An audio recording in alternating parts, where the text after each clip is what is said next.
Okay guys, another brand for Yamaha Aerox version 3. Another brand from Yamaha. This one is Aerox version 3 guys.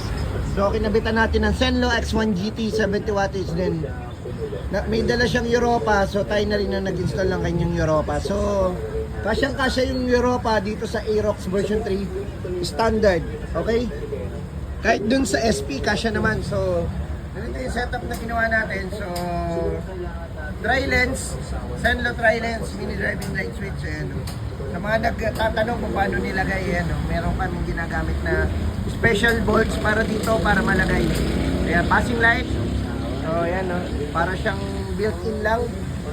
Parang built-in lang siya. So passing light, naka-low, pwede mag-passing, naka-off, pwede naka-high, pwede pa rin, okay? Ang tinakbo nito guys is 1753 guys. Ang gwapo ng Aerox. So yan yung ganyang front view. Doon natin nilagay sa magkabilang gilid guys. So malayo yung clearance niyan sa Tapalodo. Ayan yung gap niya. Ayan yung gap niya.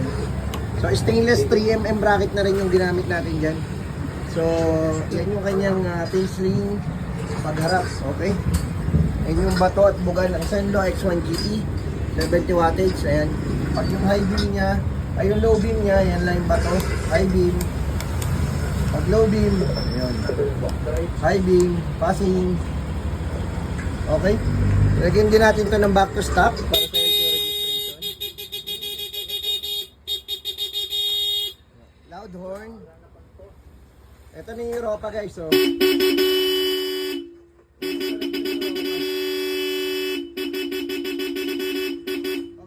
interested, wait nyo lang at ang Indotai Concept.